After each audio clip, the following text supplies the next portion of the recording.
الحمد لله رب العالمين والعاقبة للمتقين وعلى آله وأصحابه أجمعين ومن تبعهم بإحسان إلى يوم الدين. قال النبي صلى الله عليه وسلم: لن تدخلوا الجنة حتى تؤمنوا ولا تؤمنوا حتى تحابوا اولا ادلكم على شيء اذا فعلتموه تحاببتم افشوا السلام وتطعموا الطعام وصلوا بالليل والناس نيام تدخلوا الجنة دار السلام. میرے محترم بھائیو، بزرگوں اور دوستو، آپ کے سامنے آج جو حدیث مبارکہ پیش کی گئی، اس حدیث میں رسول اللہ صلی اللہ علیہ وسلم نے جنت میں داخلے کے 3 نسخے بتلائے ہیں. سچائی تو یہ ہے کہ مسلمانوں نے، اہل ایمان نے، اہل اسلام نے ان نسخوں کے اوپر عمل کرنا چھوڑ دیا، اور غیر مسلم جو نبی کو نہیں مانتا، اللہ کو نہیں مانتا، وہ ان نسخوں کے اوپر عمل کرتا ہے، اور اس طریقے سے وہ ملک کے اندر ترقی کرتے چلے جا رہے ہیں. لیکن ہم مسلمان، اسلام کا دعویٰ کرنے والے، محمد رسول اللہ کی عاشقی کا دم بھرنے والے، ہم مسلمان اس سے کوسوں دور ہیں. اور پھر اس کا نتیجہ یہ ہے کہ وہ اس کے اوپر عمل کرتے ہیں، اور دنیا کے اندر پیسے کے اعتبار سے بھی، ٹیکنالوجی کے اعتبار سے بھی، اتحاد کے اعتبار سے بھی، اتفاق کے اعتبار سے بھی ہر لائن میں آج وہ مسلمانوں سے آگے بڑھتے چلے جا رہے ہیں. وجہ یہی ہے کہ جو نسخہ ہمارے اور آپ کے آقا جناب محمد رسول اللہ صلی اللہ علیہ وسلم نے جو دوا ہمیں بتلائی تھی، وہ دوا ہم نے چھوڑ دی. غیر مسلموں نے اس دوا کو استعمال کیا، اس نسخے کو استعمال کیا، اس کے اوپر عمل کیا، اور آج وہ ترقی کی راہ کے اوپر گامزن ہیں. تو ہمارے آقا جناب محمد رسول اللہ صلی اللہ علیہ وسلم نے بار بار یہ بات ارشاد فرمائی ہے. اللہ تعالیٰ نے صبح کے وقت میں میری امت کے لیے برکت رکھی ہے. ایک فرشتہ آسمان سے نازل ہوتا ہے اور وہ رزق کو بانٹ کر کے چلا جاتا ہے. جو جاگتا ہے وہ پاتا ہے، اور جو سوتا ہے وہ کھوتا ہے.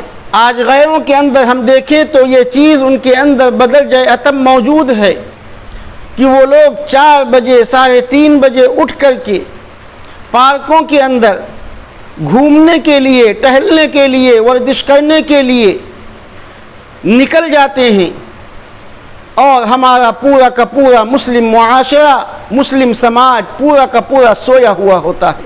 وہ اپنی ورزش سے جب واپس ہو رہے ہوتے ہیں، پارکوں سے ٹہل کر کے جب واپس ہو رہے ہوتے ہیں، تب ہمارا مسلم معاشرہ اپنے بستروں سے اٹھنے کی کوشش کر رہا ہوتا ہے. پوری کی پوری مسجدیں صبح کی نماز میں ویران نظر آتی ہیں، اور ہم یہ سوچتے ہیں کہ اللہ کی رحمتیں نازل ہوں، اللہ کی برکتیں نازل ہوں. کہاں سے نازل ہوں گی؟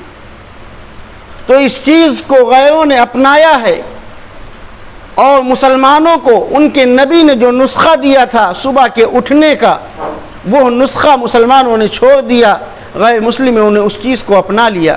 رسول اللہ صلی اللہ علیہ وسلم نے ارشاد فرمایا تھا کہ لن تدخلوا الجنة حتى تؤمنوا، کہ اے لوگوں، تم جنت کے اندر داخل نہیں ہو سکتے یہاں تک کہ تم ایمان لے آؤ. وَلَن تُؤْمِنُوا حَتَّى تَحَابُّوا، اور تم مومن نہیں ہو سکتے جب تک کہ تم آپس میں محبت نہ کرنے لگو. پھر آپ صلی اللہ علیہ وسلم نے ارشاد فرمایا کہ اولا ادلکم علی شیء اذا فعلتموه تحاببتم، کہ اے صحابہ، کیا میں تم کو وہ چیزیں نہ بتلاؤں، وہ عمل نہ بتلاؤں جس کے ذریعے سے تم آپس میں ایک دوسرے سے محبت کرنے لگو. صحابہ نے کہا کہ اے اللہ کے رسول کیوں نہیں؟ آپ نے ارشاد فرمایا کہ اگر محبت کو عام کرنا چاہتے ہو، آپس میں محبت کرنا چاہتے ہو، تو اس کا نسخہ یہ ہے کہ افشوا السلام، سلام کو خوب پھیلاؤ، سلام کو عام کرو، سماج کے اندر سلام کو پھیلاؤ، گھروں کے اندر سلام کو پھیلاؤ، فیکٹریوں کے اندر سلام کو پھیلاؤ، مسجدوں کے اندر سلام کو پھیلاؤ، ایک دوسرے کو سلام کرتے رہو، اس سے آپس میں محبت پیدا ہوگی۔ آج ہمارے اندر سے، ہمارے سماج سے یہ سنت نکل گئی ہے، مسلم معاشرے سے سلام کرنے کی سنت نکل چکی ہے اور غیروں نے اس چیز کو اپنا لیا ہے۔ غیر مسلموں کے اندر اگر ہم نظر اٹھا کر کے دیکھیں تو ہمیں نظر آئے گا کہ وہ لوگ جب اپنے کام کاج کے لیے جانے لگتے ہیں، اپنی ڈیوٹی پر نکلنے لگتے ہیں، تو وہ اپنے بڑوں کو سب سے پہلے سلام کرتے ہیں، ان کے پیروں کو چومتے ہیں، ان کے ہاتھوں کو چومتے ہیں اور اپنے سر پر اپنے بڑے کا ہاتھ رکھواتے ہیں۔ اس طریقے سے وہ سلامی لیتے ہیں، دعائیں لیتے ہیں اور اس کے بعد وہ اپنے کام کے لیے رخصت ہوتے ہیں۔ آج مسلم سماج کے اندر سلام کا رواج بالکل ختم ہوتا جا رہا ہے۔ نہ باپ بیٹے کو سلام کر رہا ہے، نہ بیٹا باپ کو سلام کر رہا ہے، نہ شوہر بیوی کو سلام کر رہا ہے، نہ بیوی شوہر کو سلام کر رہی ہے، نہ استاد شاگرد کو سلام کر رہا ہے، نہ شاگرد استاد کو سلام کر رہا ہے، نہ چھوٹا بڑے کو سلام کر رہا ہے، نہ بڑا چھوٹے کو سلام کر رہا ہے۔ آج ہم نے اس نسخے کو چھوڑ دیا ہے، اس وجہ سے ہم پستی کی حالت میں گرتے چلے جا رہے ہیں۔ غیروں نے اس چیز کو اپنایا ہے، آج وہ ترقی کرتے چلے جا رہے ہیں۔ تو نبی علیہ الصلاۃ والسلام نے فرمایا تھا کہ افش السلام، سلام کو عام کرو، سلام کو پھیلاؤ۔ اب کس کو سلام کرنا ہے؟ ہم آج لیبل کو دیکھ کر کے سلام کرتے ہیں، انسان کو دیکھ کر کے سلام کرتے ہیں، لیکن نبی نے یہ بات بتلائی ہے کہ سلام علی من عرفت ومن لم تعرف، کہ سلام اس کو بھی کرو جس کو جانتے ہو اور سلام اس کو بھی کرو جس کو نہیں جانتے ہو۔ ہر شخص کو سلام کرنا ہے۔ آج ہم گھروں کے اندر داخل ہوتے ہیں، ہم گھر کے اندر سلام نہیں کرتے ہیں، جبکہ نبی سے یہ بات کہی گئی ہے قرآن مجید کے اندر کہ یا ایھا الذین آمنوا لا تدخلوا بیوتا غیر بیوتکم حتی تستأنسوا وتسلموا علی اہلہا، کہ اے نبی جب آپ اپنے گھر کے اندر داخل ہوئیے یا کسی بھی اہل ایمان کے گھر کے اندر داخل ہوئیے تو وہاں کے رہنے والوں کو آپ سلام کیجئے۔ آپ اندازہ لگائیے کہ ازواج مطہرات کے سلسلے میں حکم دیا جا رہا ہے کہ اے نبی اپنے گھر والوں کو سلام کیجئے، ازواج مطہرات کو سلام کیجئے، اپنی بیویوں کو سلام کیجئے۔ آج ہم یہ سوچتے ہیں کہ ہم اپنی بیوی کو سلام کریں، اپنے بچوں کو سلام کریں۔ میرے بھائی، جب نبی کو حکم دیا جا رہا ہے تو کیا نبی سے زیادہ ہم عزت دار ہیں؟ نبی سے زیادہ ہماری اہمیت ہے؟ نبی کو حکم دیا جا رہا ہے کہ اپنی بیویوں کو سلام کیجئے۔ اس کے اندر اللہ تعالیٰ نے ایک راز رکھا ہے، ایک معاملہ اللہ نے رکھا ہے کہ جب تم اپنی بیوی کو سلام کرو گے، اپنے بچے کو سلام کرو گے، تو اللہ تعالیٰ اس بیوی کے دل کے اندر خود بخود اس بات کو ڈال دیں گے۔ وہ بیوی سوچے گی کہ حق تو ہمارا تھا کہ ہم اپنے شوہر کو سلام کریں، بچہ سوچے گا کہ حق تو ہمارا تھا کہ ہم اپنے باپ کو سلام کریں، شاگرد سوچے گا کہ حق تو ہمارا تھا کہ ہم اپنے استاد کو سلام کریں، چھوٹا سوچے گا کہ حق تو ہمارا تھا کہ ہم اپنے بڑے کو سلام کریں۔ اس طریقے سے سلام کا ایک رواج سماج کے اندر عام ہو جائے گا۔ تو سلام یہ نبی کی سنت ہے۔ امام الانبیاء جناب محمد رسول اللہ صلی اللہ علیہ وسلم نے ارشاد فرمایا کہ جب تم سلام کرو گے تو تمہارے اندر محبت پیدا ہوگی، اتفاق پیدا ہوگا، اتحاد پیدا ہوگا۔ حضرت عبداللہ ابن عمر رضی اللہ عنہ کا معمول تھا کہ جب مسجد نبوی کے اندر عصر کے بعد میں کوئی شخص موجود نہیں ہوتا تھا تو مدینہ منورہ کے بازاروں میں نکل جاتے تھے اور وہاں پر جس سے بھی ملاقات ہوتی تھی السلام علیکم، السلام علیکم، السلام علیکم۔ اس نبی کی سنت کو وہ بار بار زندہ کیا کرتے تھے۔ آج ہمارا بیٹا ہمارے سامنے کھڑا رہتا ہے لیکن وہ سلام کرنے کے لیے تیار نہیں، ہمارا شاگرد ہمارے سامنے موجود ہے لیکن سلام کرنے کے لیے تیار نہیں، ہماری بیوی ہمارے سامنے موجود ہے لیکن سلام کرنے کے لیے تیار نہیں۔ کیوں؟ اس لیے کہ ہم نے ماحول کو ایسا بنایا نہیں، اور سلام کا کرنا سنت ہے اور اس کا جواب دینا واجب ہے۔ آج ہمارا نوجوان سلام نہیں کرتا ہے، فرعون کی طرح وہ بیٹھا رہتا ہے، وہ یہ سوچتا ہے کہ غریب آدمی ہم کو سلام کرے، مؤذن ہم کو سلام کرے، امام ہم کو سلام کرے، وہ کبھی آپ کو سلام نہیں کرتا ہے۔ ایسا کیوں؟ اس لیے کہ ہمارے اندر گھمنڈ، تکبر، فخر، غرور کوٹ کوٹ کر کے بھرا ہوا ہے۔ شیطان نے یہ پٹی بتا دی ہے کہ اگر تم سلام کرو گے تو تمہاری عزت کم ہو جائے گی، لیکن نبی نے فرمایا کہ سلام کرنے سے عزت کم نہیں ہوتی ہے، بلکہ اللہ تعالیٰ سلام کرنے والے کی عزت کو بڑھاتے ہیں۔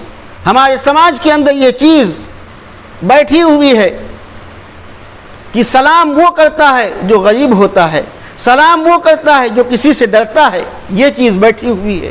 نہیں میرے بھائی، سلام کرنے سے اللہ تعالیٰ بلندی دیتا ہے، اور سلام کے علماء نے کئی معنی لکھے ہیں کہ جب کوئی شخص کہتا ہے کہ السلام علیکم تو اس کا مطلب یہ ہوتا ہے کہ تم پر سلامتی ہو، اور جب اس بندے نے وعلیکم السلام کہہ دیا تو اس کا مطلب یہ ہوتا ہے کہ جس طریقے سے سلامتی کا حقدار میں ہوں، سلامتی کا خواہش مند میں ہوں، ایسے ہی اے اللہ کے بندے تو بھی سلامت رہے۔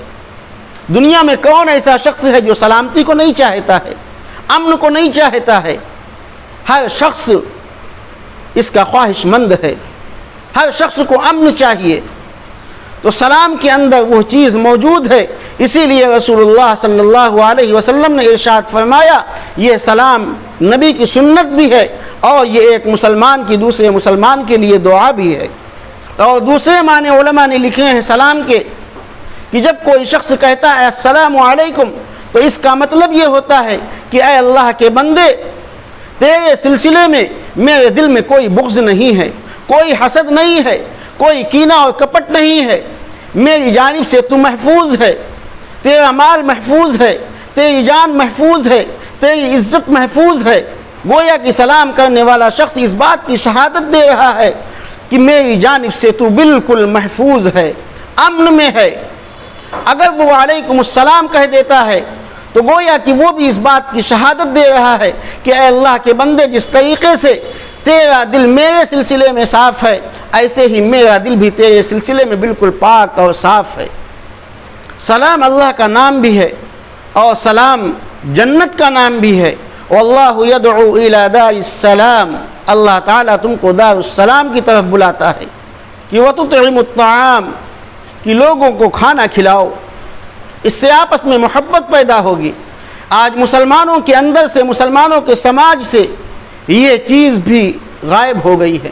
ہمارے یہاں اگر کوئی مہمان آ جاتا ہے تو ہم یہ سوچتے ہیں، ہمارے دل کے اندر، ہماری بیوی کے اندر، ہمارے بچوں کے اندر یہ چیز آ جاتی ہے کہ کاش کتنی جلدی یہ مہمان گھر سے رخصت ہو جائے، گھر سے چلا جائے۔ ہمارا یہ حال ہے، اور مہمان کا 3 دن کا حق ہے، 3 دن وہ آپ کے گھر میں کھانا کھا سکتا ہے۔ 3 دن کے بعد میں اگر میزبان اس کو کھلاتا ہے تو یہ میزبان کا مہمان کے اوپر احسان ہوگا۔ آج ہم مہمان کو بوجھ سمجھتے ہیں، کھلانے اور پلانے کو بوجھ سمجھتے ہیں۔ غیروں نے اس چیز کو اپنایا ہے۔ غیر مسلموں کے یہاں آپ دیکھیں تو شہروں کے اندر 20-20 قدم کے اوپر پنڈال لگے ہوئے ہیں، کھانا کھلا رہے ہیں، کھانا تقسیم کر رہے ہیں، بانٹ رہے ہیں۔ جو جس کے پاس ہے اس طریقے سے لوگوں کو کھلا رہا ہے اور پلا رہا ہے، اور اس کے ذریعے سے ان میں آپس میں محبت پیدا ہو رہی ہے، اتفاق پیدا ہو رہا ہے، اتحاد پیدا ہو رہا ہے، ان کی یونٹی قائم ہو رہی ہے، اجتماعیت پیدا ہو رہی ہے، طاقت ان کے درمیان پیدا ہو رہی ہے۔ آج مسلمانوں نے اس چیز کو چھوڑ دیا ہے۔ میرے بھائی، ہم کو ہمارے نبی نے یہ نسخہ دیا تھا کہ اگر اتحاد کو قائم کرنا ہے لوگوں کو خوب کھلاؤ اور پلاؤ۔ غیروں نے اس چیز کو پکڑ لیا ہے اور ہم مسلمانوں نے اس چیز کو چھوڑ دیا ہے۔